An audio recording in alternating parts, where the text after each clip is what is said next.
Bonjour à tous. Homicide à Carqueiranne, l'auteur présumé, déjà condamné pour meurtre. Explication dans cette vidéo.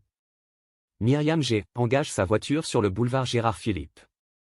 Après 3 jours passés en Italie pour se changer les idées, la voilà de retour chez elle, à Carqueiranne.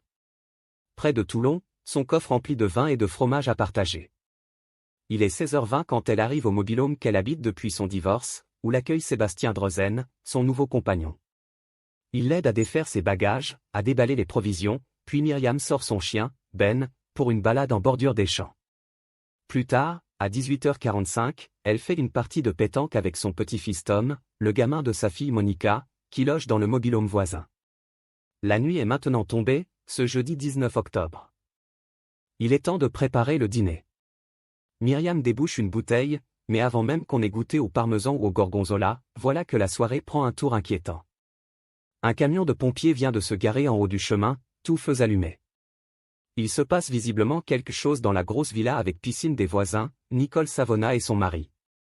Myriam ne s'affole pas outre mesure. Elle n'a jamais apprécié Nicole, qu'elle juge revêche et désagréable. Mais 5 minutes plus tard, d'autres voitures de pompiers arrivent, puis le SMUR, puis un fourgon blanc de la police technique et scientifique. Le genre de cortège qu'on voit dans les films, sur les scènes de crime.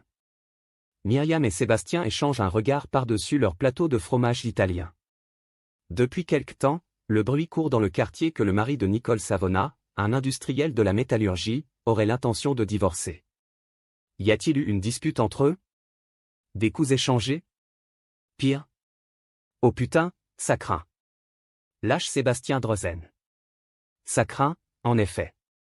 Dans la villa, les secouristes sont penchés sur Nicole Savona, une petite femme de 58 ans aux cheveux courts. Elle a été frappée à coups de barre de fer. Sauvagement. Son sang a giclé sur les murs, son visage est méconnaissable. On l'évacue vers Marseille dans un état critique. Pendant toute la soirée, Myriam voit les techniciens allumer des projecteurs, en quête d'indices, puis les éteindre pour passer les lieux à la lampe bleutée, au luminol, qui sert à repérer les traces de sang. Rapidement, un suspect se dessine. Mais ce n'est pas le mari de Nicole. Qui est ce Sébastien Drozen, 40 ans, entré depuis peu dans la vie de Myriam? Un célibataire du coin qui s'ennuyait entre son boulot au supermarché et les parties de pétanque. Début 2023, c'est Monica qui a eu l'idée de le présenter à sa mère, elle-même divorcée. Les deux esselés se sont plu.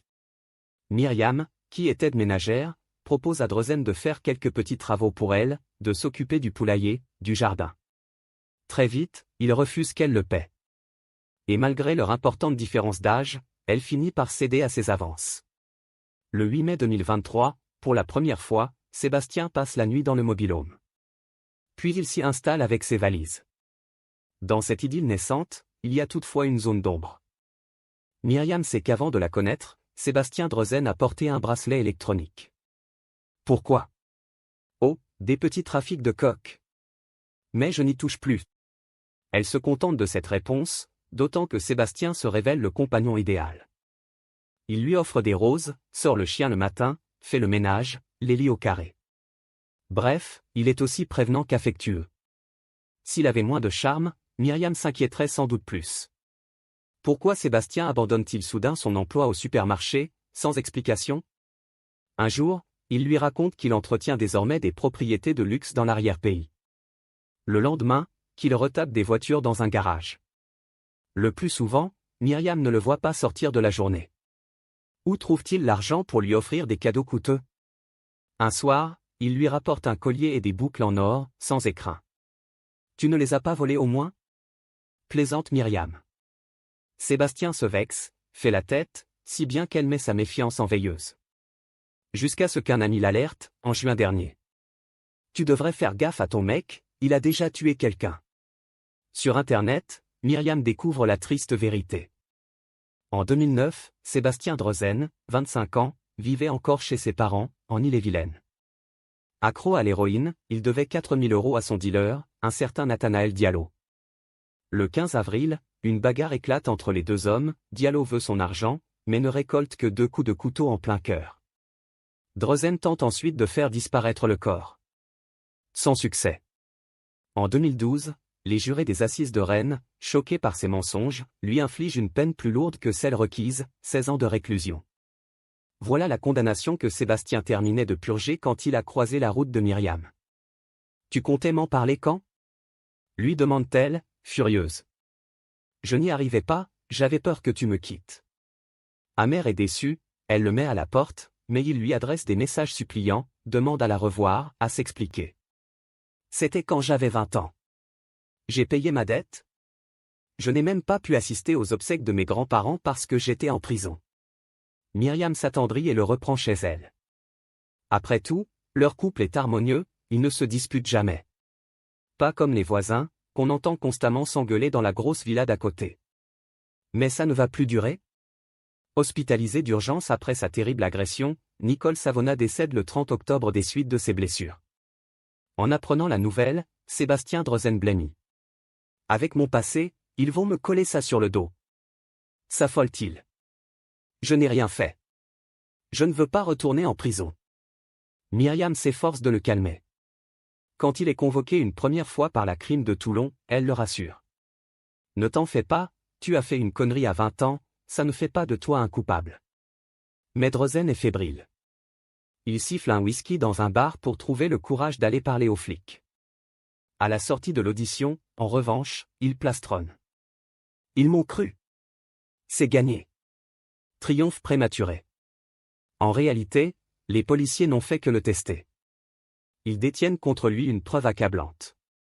Une bande de vidéosurveillance datée du matin même du crime sur laquelle on le voit sortir du mobil-home. Ramasser une barre de fer dans le poulailler et franchir la clôture, en direction de la villa des Savona. Convoqué de nouveau, l'homme s'effondre. Il reconnaît qu'il avait besoin d'argent pour acheter de la cocaïne. Qu'il comptait cambrioler la villa, que la barre de fer, initialement, ne devait servir qu'à forcer la porte de la véranda. Le 6 novembre, à 15h20, coup de théâtre, la police demande à Myriam G de rentrer chez elle en urgence, pour une perquisition. Sous ses yeux, les agents trouvent l'arme du crime, la barre de fer ensanglantée, cachée derrière le coffre à jouets du petit homme.